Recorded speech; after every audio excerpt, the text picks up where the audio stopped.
everybody who's not there yet. We are just waiting for Subhala, Saka to join us. And he's from Nigeria, Lagos. And we're going to be discussing a little bit about what Bhakti, what sort of programs they have there, and how's the Bhakti experience there in Lagos, Nigeria.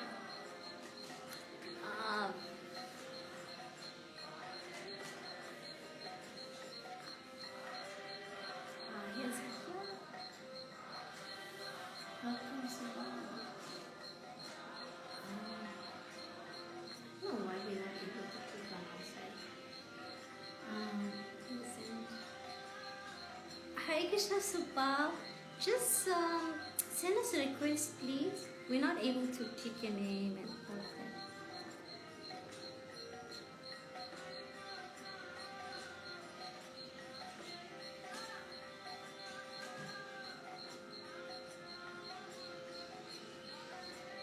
And there we go.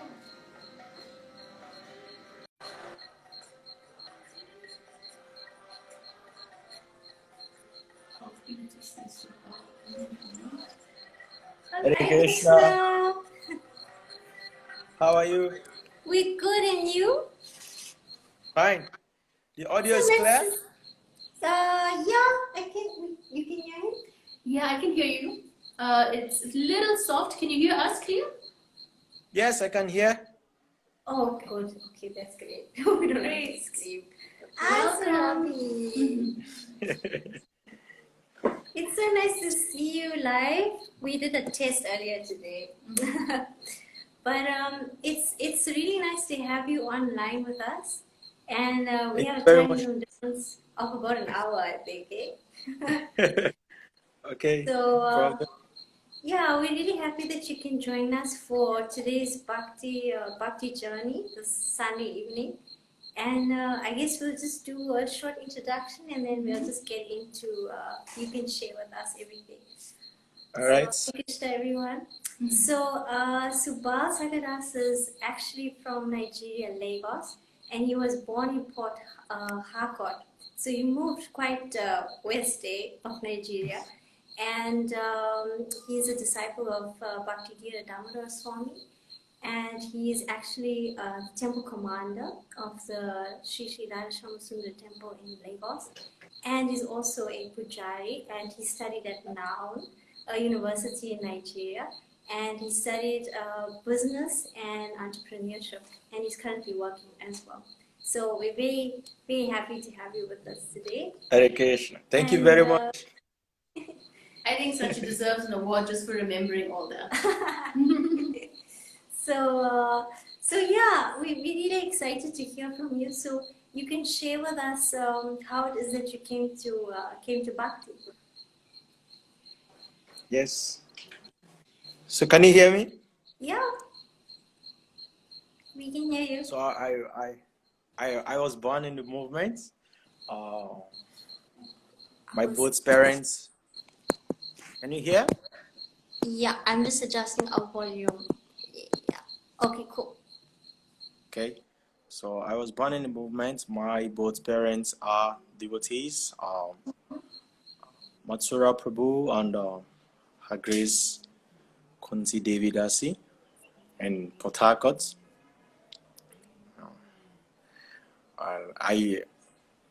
We did all programs at home. Mangalarti, then to Tulsi Puja, and then we read every morning, and then evening we do Sunday Arti. Every day, just like this. Wow. Yes. Bhakti at home, right? Fantastic. And so your parents were actually disciples of Bhakti Teacher Swami. Yes. Wow. Yes. Both of them. Did you ever meet Bhakti Tirtha Swami? And Yes, what's your experience of him? 2003, 2004. I saw him. Yes. And then 2005 he was supposed to come, but he left the body 2005. What was your impression of him? Do you remember? You were pretty young then. Yes, he was this smiley person. He's always smiling. And then his smile is unexplainable. It just gives you joy, you know, when you see somebody just giving you this huge smile, like. So it's something unexplainable, something we're all willing to experience, but he didn't stay long with us. And then I got to hear stories, beautiful, beautiful pastimes of him, some of the devotees. So it was very nice. I remember one time he was telling my dad, it was like, you stay here and make devotees. It was really, really beautiful. You know? And he said, you don't worry, Krishna will take care of you. So it was a beautiful experience. I was very honored to be, you know, to have been able to meet him this lifetime, but at the same time, I'm feeling very unfortunate that I didn't get the chance to, you know, like associate with him more, to gain more, you know, spiritual enlightenment from him. But the little I got it's what's sustaining me. Yes. I was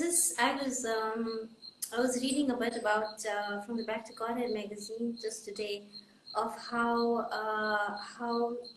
Bhakti actually came to West Africa, and Okay. yeah, the article was describing how Brahmananda had actually just arrived in Bombay after having been in Pakistan, and then Prabhupada had sent him to West Africa. So he went all the way from Mombasa, Kenya, and everything, and then he came all the way to Nigeria as well. And then Bhakti Tita Maharaj also, he came sometime in 1979. He came, right? And then there wasn't actually a temple at that time, and then he set up the 2 rooms in the hospital there in Lagos, in the airport. Yeah. So it was for me actually it was quite nice actually just reading about how Bhakti actually came, and how Bhakti Tita Maharaj actually was such an integral role of developing Bhakti in Nigeria as well. But I understand that you have about 10 centers in Nigeria, right? Yes. We have 10 different centers in different states in Nigeria. Yeah.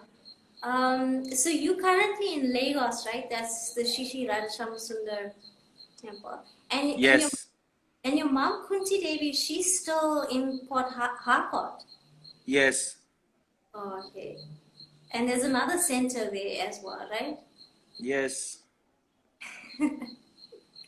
So would you like to share with us your Harinam experiences, and what about Harinamas that actually stand out for you? And what is Yes. also? Yeah, because our viewers it's a mixed audience, so you can share with us. Can you repeat the question? So can you share with us like what about Harinam is special to you, and what Harinam actually is? Okay, from my experience, like I asked this question, my Guru Maharaj told me, he said, when you go on Harinam, when you return, you should feel the potency. So if you go on Harinam and you don't feel the potency, you did not participate in the Harinam. Oops.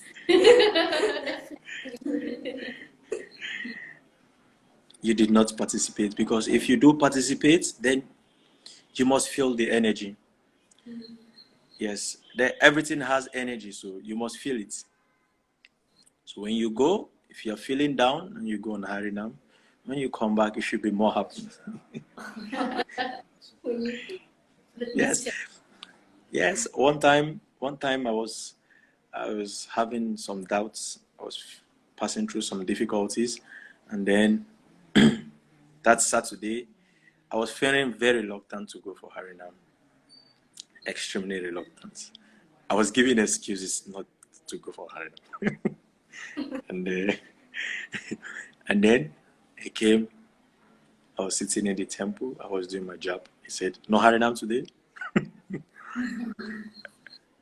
I was giving him excuses. I was like, "Okay, Gurudev, I have to do this. I have to." He just kept quiet and he was looking at me.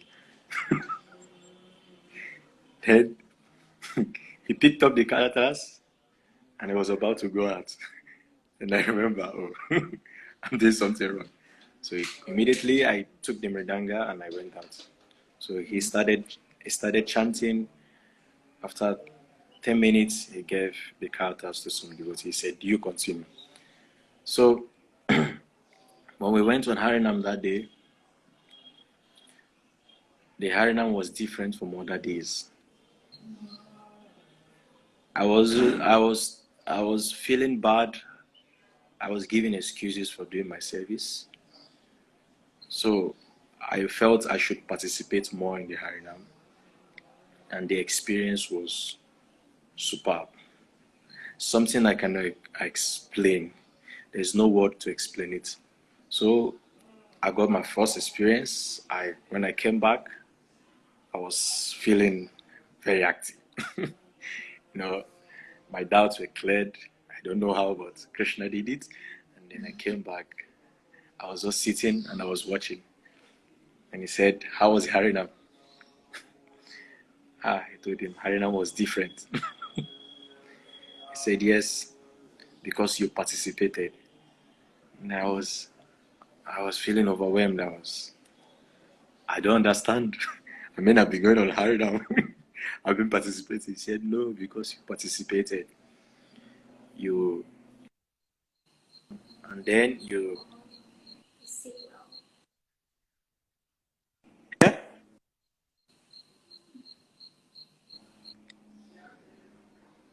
Hello? Oh, Hey, we're yeah. back. We're here. Yeah, you just sort of disconnected for a few seconds. Yes, the network is. I was receiving call, so I ended the call. Oh. So it's this Harinam is not just the physical. From my experience, it is something subtle. It is spiritual. First of all, we have to participate, and we can feel the energy. This is from my own experience. Most people go on Harinam, they just want to go on Harinam. They just want to dress, look nice, and then they just want to. They just want to, oh, I went on Harinam, do some selfie, then Haribo. That is not Harinam. They are not participating. When they participate, they forget selfie. And they want to just chant and focus their mind on chanting. That's all. Then when they come back, you should ask them, what was your experience? The person who is conscious will tell you, oh, today was different than yesterday. So Harinam is very powerful. I've had lots of experience doing Harinam. Lots. Last 2 years we were doing Harinam. I was observing the Bhishma Panchaka Vrats for 5 days. And on the third day, the first day we went on Harinam, we had His Grace Sutapa Prabhu with us from London. And then the first day we went for what? Yes. So the first day we went on Harinam, I was feeling, oh, first day, no problem.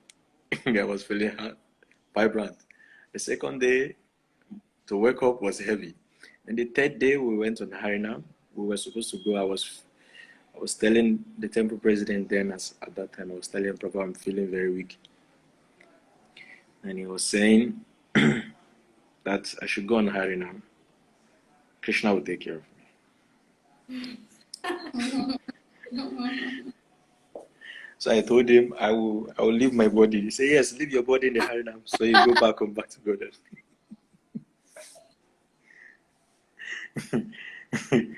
So I said, oh wow, this is wonderful. So we went on Harinam. On the way I was just praying. I said, Krishna, I don't have the strength to do this, but please help me. And then I took my mind off it.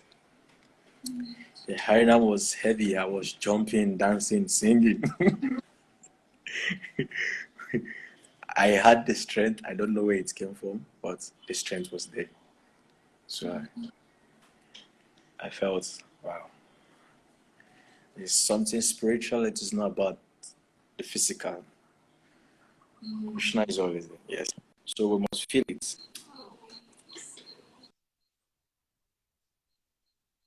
Sorry. So these experiences are there. And these spiritual energies are there. So once we feel connected, we should first of all connect. Then Lord Chaitanya Mahaprabhu will be so merciful to give us realization concerning Harinam. So these are my few experiences. I could share several experiences regarding Harinam.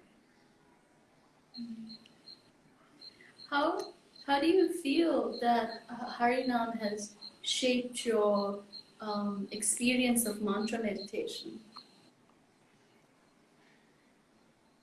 It has helped me in so many. It has helped me in so many ways that shaping me before. I used to not like, sitting in one place for long, doing long kirtan. And then I found out that if I could stay in the Harinam for 5 hours, I could sit for 5 hours. So it has really shaping me. I mean, I started this Harinam.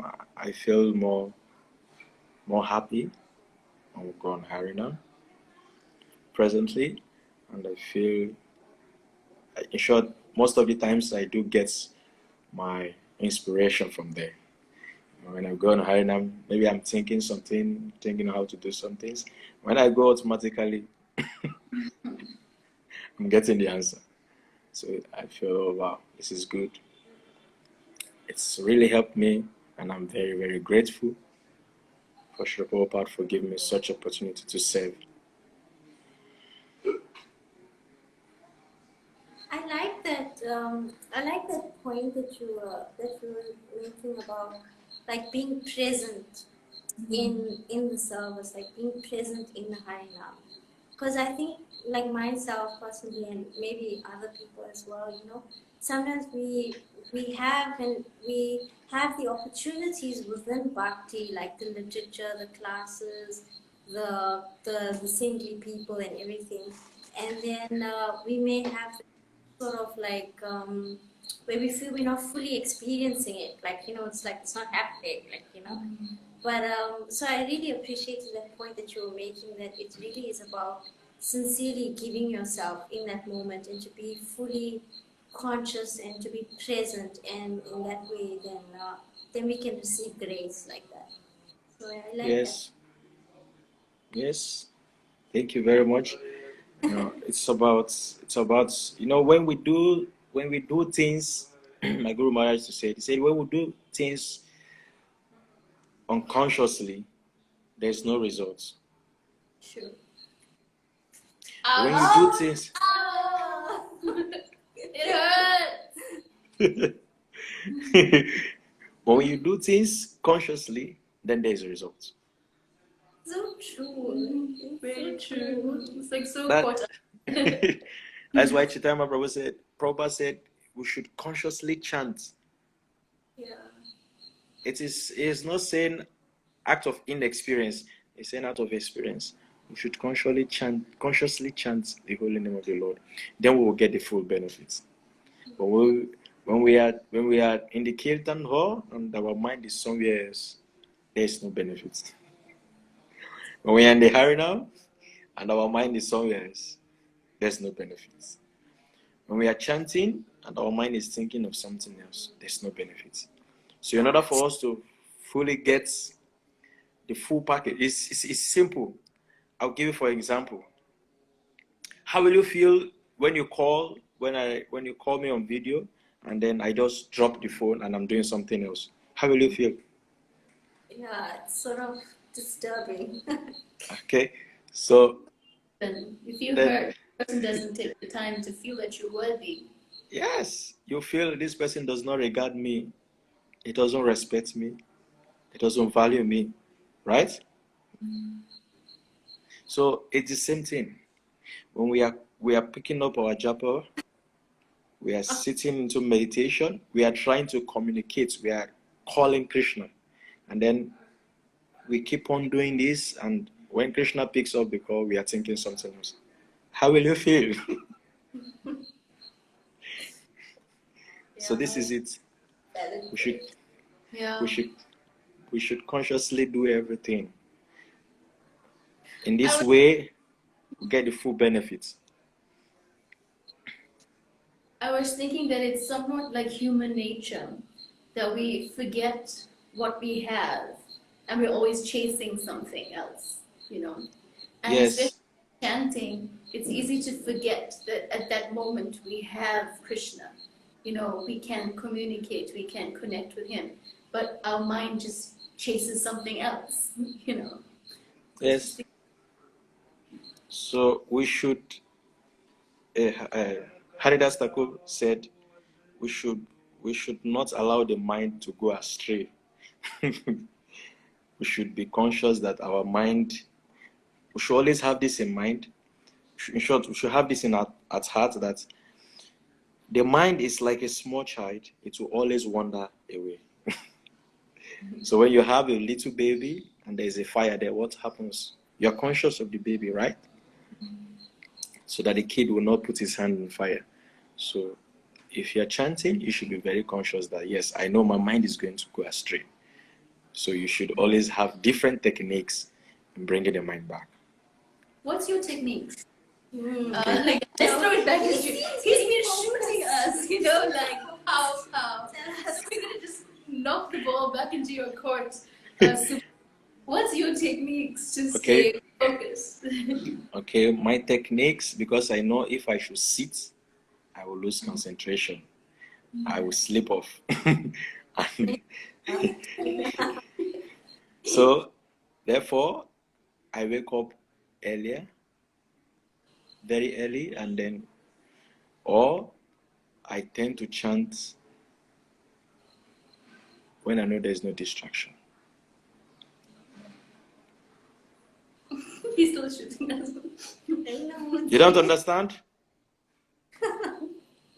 Yes, we understand. We're just We're lamenting thinking about We're ourselves. thinking about our own inadequacies. Right? Or you, it's very easy. You can do like this. I used to do this. You do like this. If you know you have friends that all of you do talk freely, and you know once you guys connect, there will be prajapa. So you should keep a serious face with them at that moment. Tasha's actually good at that. She's really good at keeping a serious face when she's chanting, so you know, like, not to mess with her during that time. Very good. So you do like that. They'll be scared of coming close to you. But I mean, at least Because my Guru Maharaj used to do that when he's chanting. He keeps this serious face. He doesn't want anybody to go close to. So you feel, even if you want to say something, you feel, I'm going to disturb him. So you feel scared. So you just, okay, let me leave him. So immediately after his japa, you see him smiling again. it's very focused.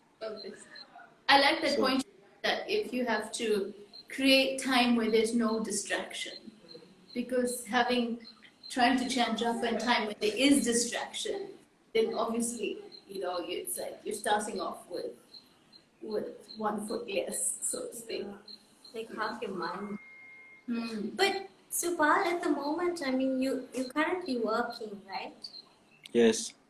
So, you've been working online during the corona and all of that, or you've been going to work No. online? Yes. So how are you balancing all of that, like with your bhakti practice of your meditation, everything, with your work? So what I do is when I come back from work by 6, I will sleep. So the moment I sleep, and I'll wake up at the early hour when I know that other devotees are sleeping, then I do my japa. He's being strategic about it.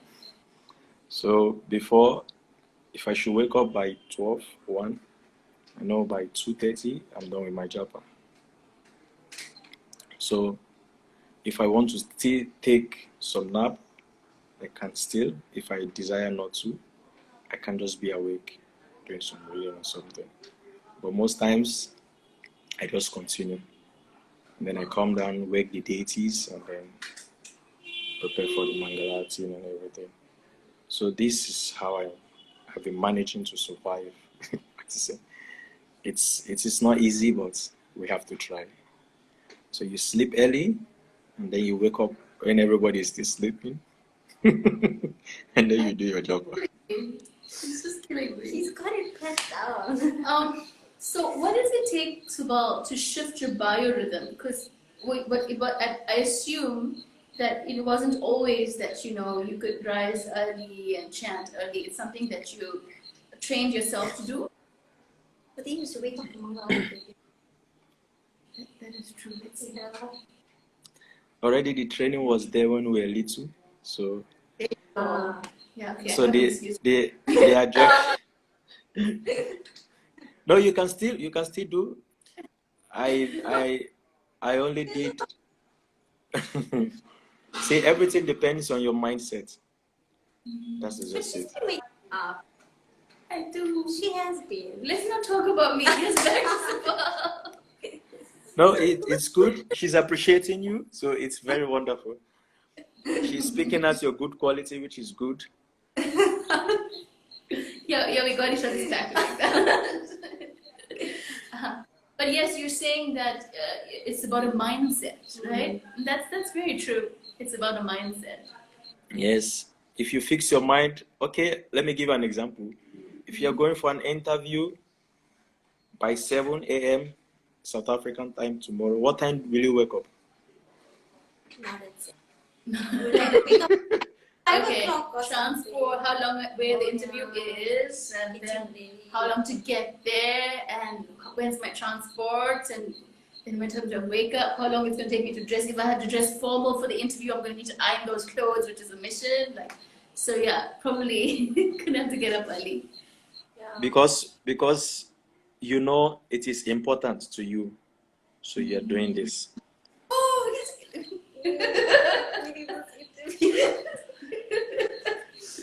sorry. I guess it's a valid point. It's like the things that you give value to, you put like the best effort in making an arrangement towards it. Yes. That's up now. So you should know, okay, if I can wake up by 5 for an interview, I can wake up by 1 or 2 for Krishna. So you do this. You're running away.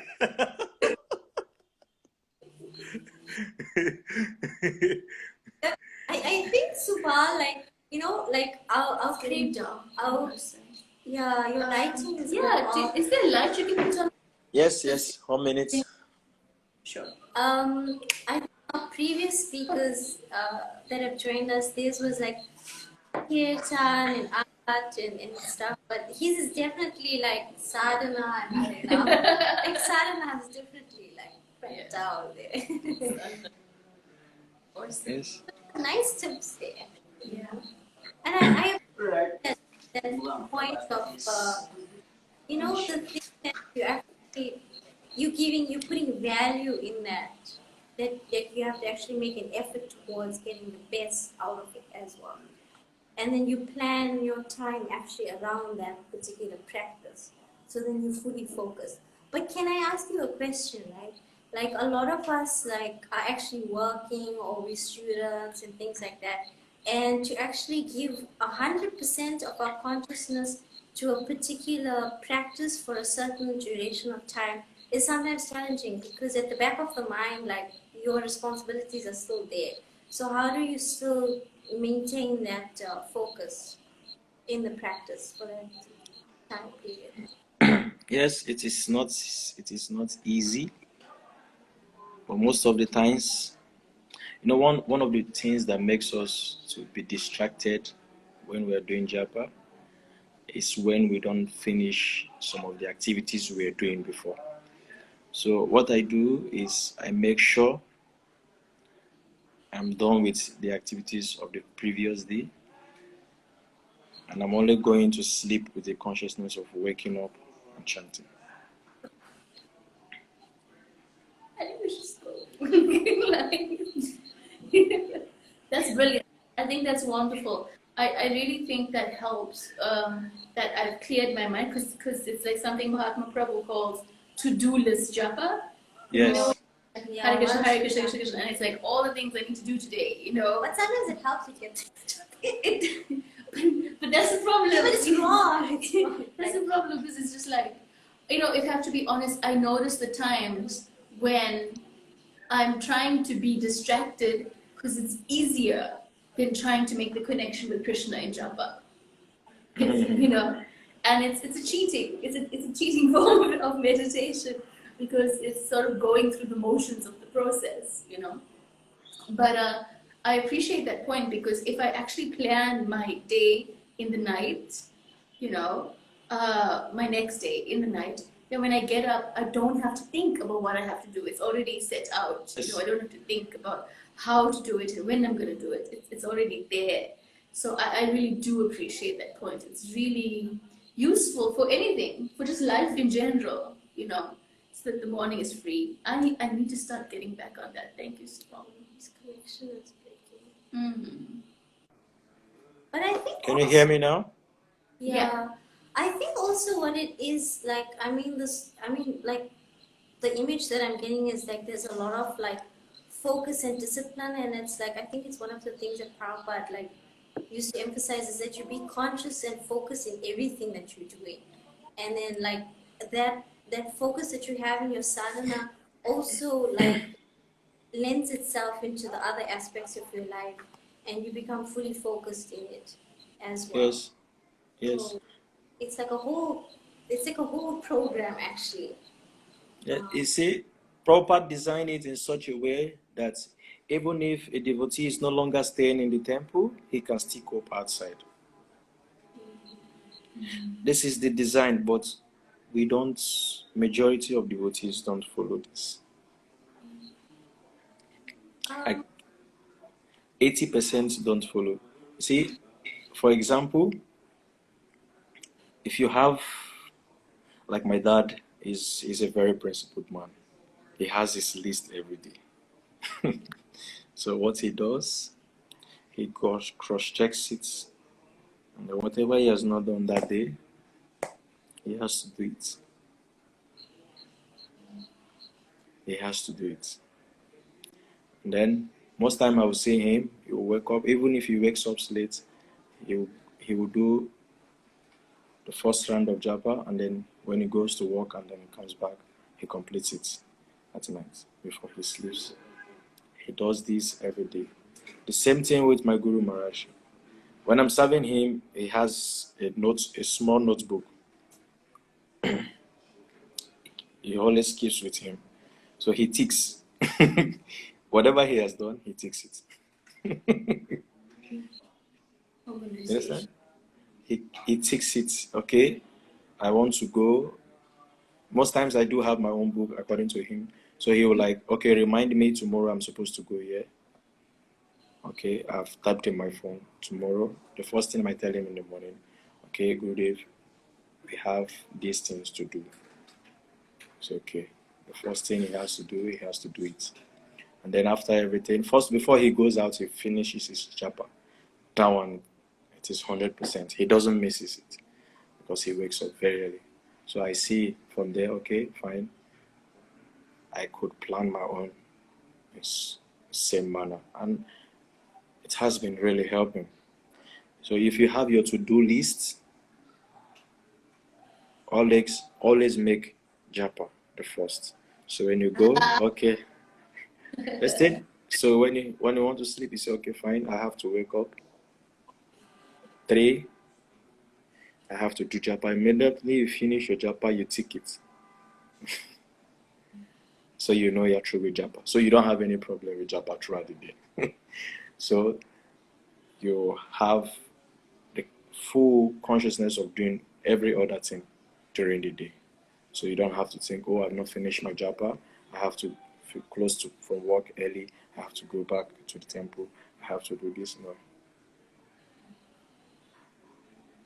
So you should have this mindset of, okay, get a to-do list, and then you try and follow for a week and see.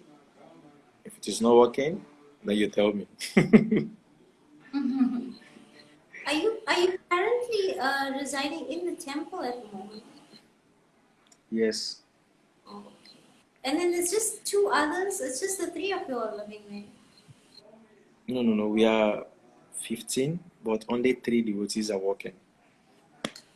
Oh, okay. So 15 resident and then 3 are working. Yes. And what has your program been during the Corona time? Like, has Nigeria had like a lockdown and all of that? Yes. The way they made the corona, it was too obvious. Africa, Nigeria especially, was not very, very affected because of the corona. Yes, I mean, it was a bit safe compared to other countries. But the government keeps on giving us numbers and numbers and numbers, and then shutting down schools, businesses, airports, everything. So, but we managed to survive. I mean, it wasn't easy, but we tried our best. So, And I mean, you haven't actually. I mean, earlier today you were mentioning that you guys haven't been going out on for like about a year now. So How are you coping with that?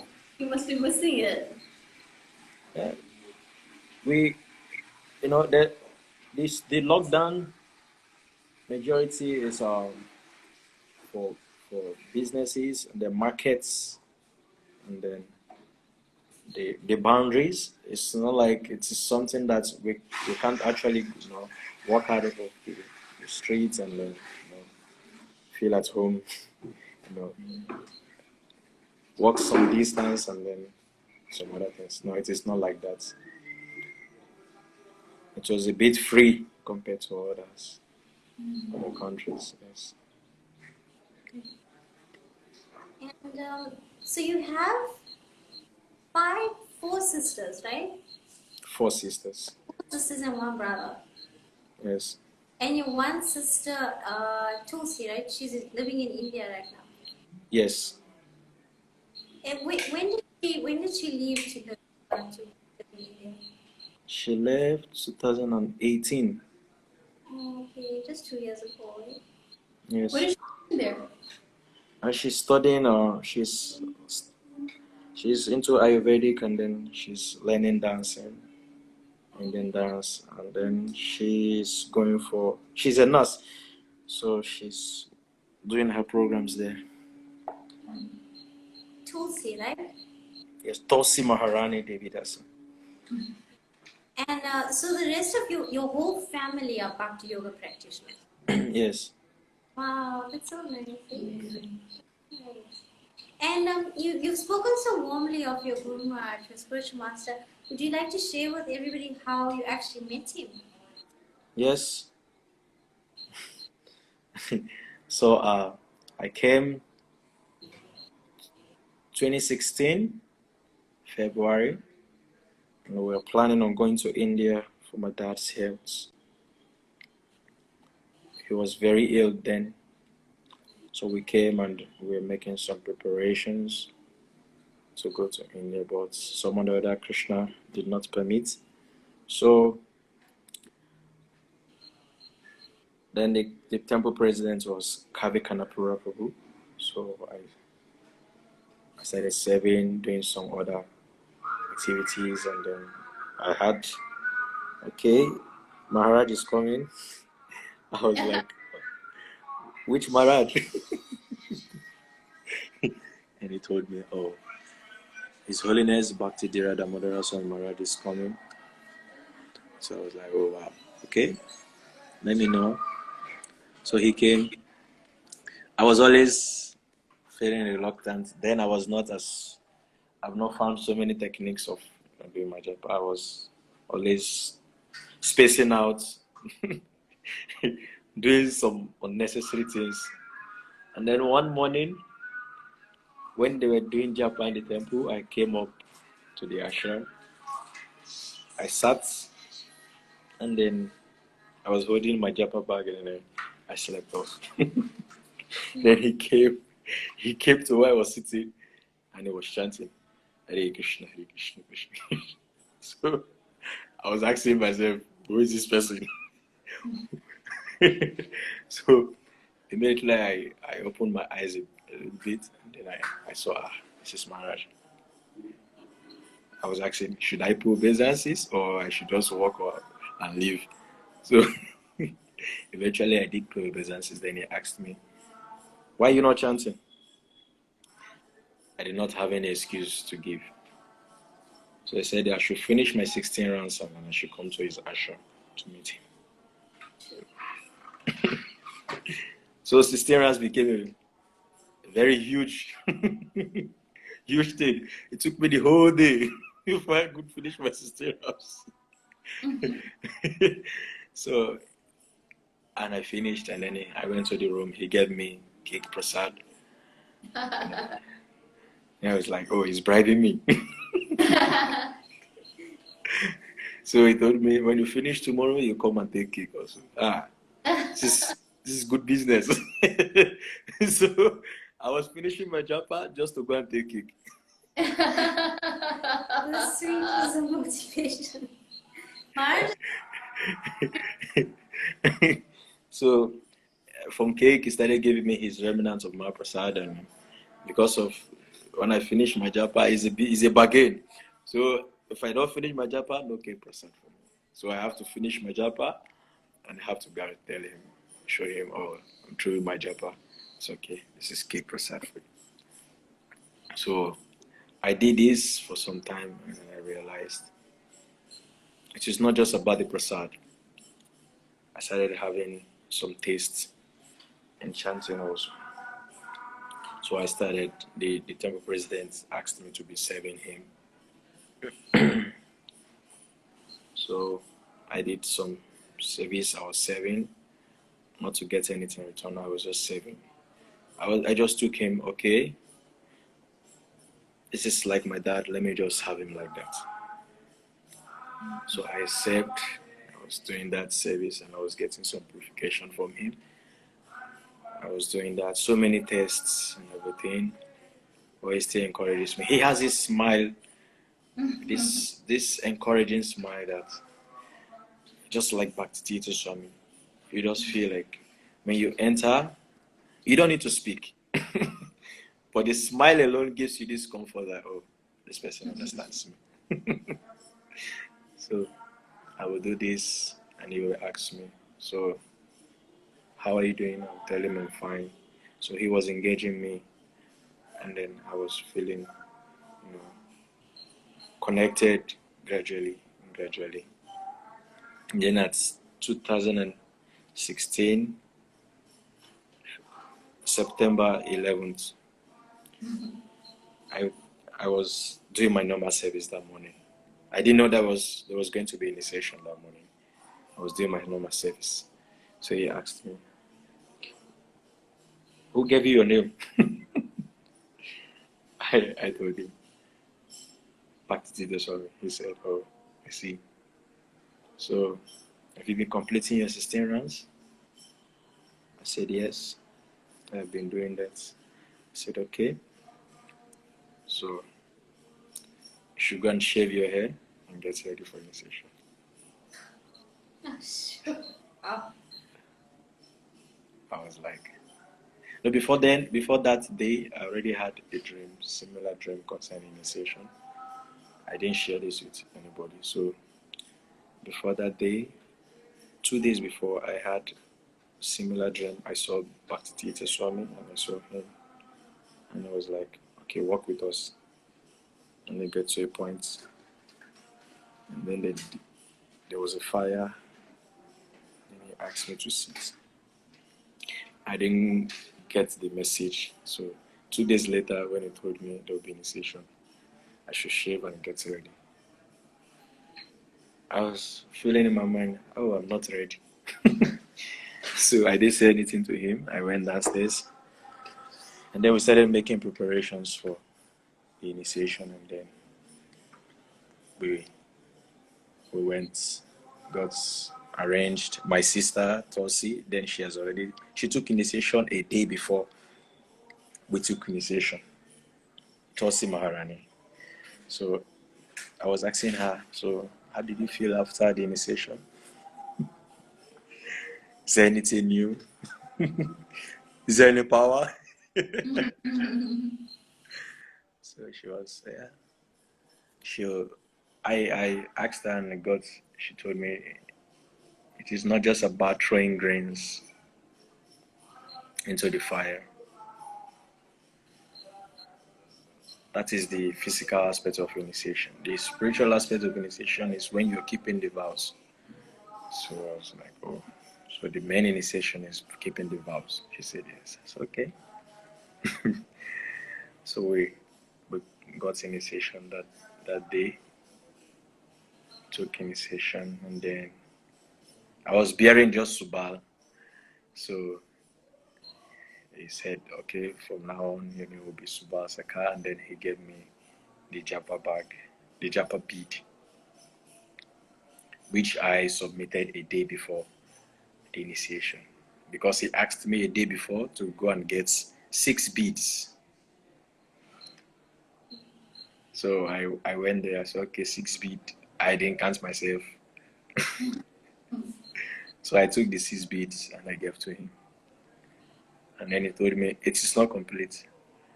I said, it's only 6 I could find.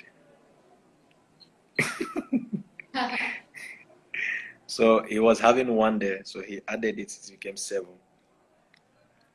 So the next morning, he was having some stomach upset. So that I was asking him, why you having this? He said, yes, because now he's carrying the karma of each and every one of us. I was feeling bad, so my karma is making you to have upset stomach. So we got the initiation that day, and then he came up and he was asking, now you should keep to the principles.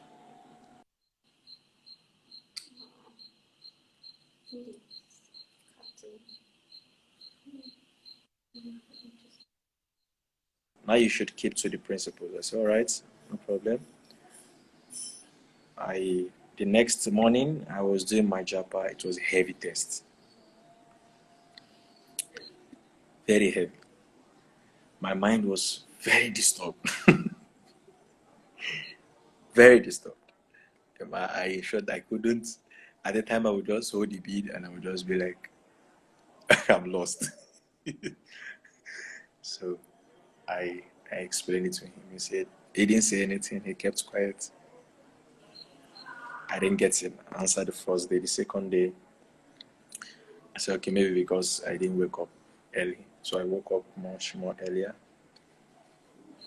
So I did my japa. The next day was heavy. I was chanting. I couldn't move forward. I normally walk and chant, but I couldn't move. I was just standing in one place. I was sweating. I was under the fan, but I was sweating. I was chanting, and then after the japa, I went and met him and told him, this is my experience.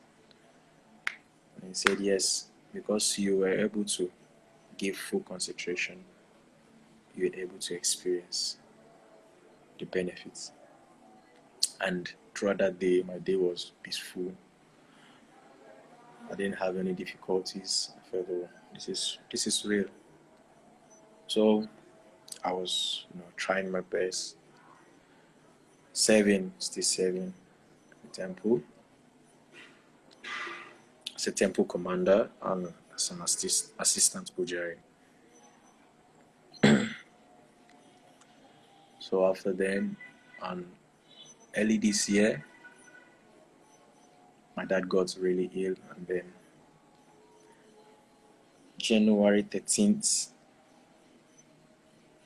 we took Brahmin. We were four. Two devotees from Ghana and two devotees from Nigeria. Myself and one other Mataji. So that morning, he didn't tell me. I didn't ask him, I was asking the temple president. So there's initiation tomorrow. He was saying yes. I said, so who are the devotees taking initiation? Is it first or second? I said, anyone. He said, anyway. I said, okay, no problem. I was doing my normal service, going upstairs, doing my. So the devotee who was supposed to take from Ghana, when he entered the room, he was like, okay, shave this devotee. I said, okay. After I finished the service, he took prasadam. I came and shaved the devotee's hair. And then I went back inside. He was looking at me. So what happened to your hair? I was dumbfounded. I did not get the message. They said, you should also shave your hair. Oh, I said, okay. I didn't get the message then. He shaved my hair, and then we came back to the room, was looking at us, then a devotee Harila Prabhupada told me, you don't know your name is on the list of Brahmin initiates. So I went down to the temple president Achinta Prabhu. I said, Prabhu, you didn't tell me that I was going to take Brahmin today. He laughed. He said, he wanted it to be a surprise. So, see, okay, no problem. Surprise! So, see, no problem. Surprise. So, I was having a new dhoti which my sister sent for me. So, immediately, I took shower, put on the tilak, get ready, and then I went to the room. Took the speaker he was going to use to speak, then the asana and everything, and then I went there. I arranged everything, the phone for recording, the mic for recording and everything. So I was waiting for him to come. The devotees, the others have already sat. So when he came down, the first thing he asked me, where's Prabhupada? We forgot to bring Prabhupada's asana because the place wasn't that big. So he asked me, there's no Prabhupada here? And I remember, Prabhupada is supposed to be here. So we took the asana of Prabhupada and then we placed it there. We placed Bhakti Swami's Maharaj picture and then his own asana. So he was sitting. He said, if there's no Prabhupada, the ceremony is not complete. So we sat and then he spoke about the qualities of Brahmana. He spoke briefly that we should know that taking Brahmin initiation is not just by the thread. It is a mindset. We should actually develop these qualities. So he said Brahmana must be clean. Brahmana must be self-controlled. Brahmana should be able to see things differently. And he spoke He gave seven qualities or six, something like that.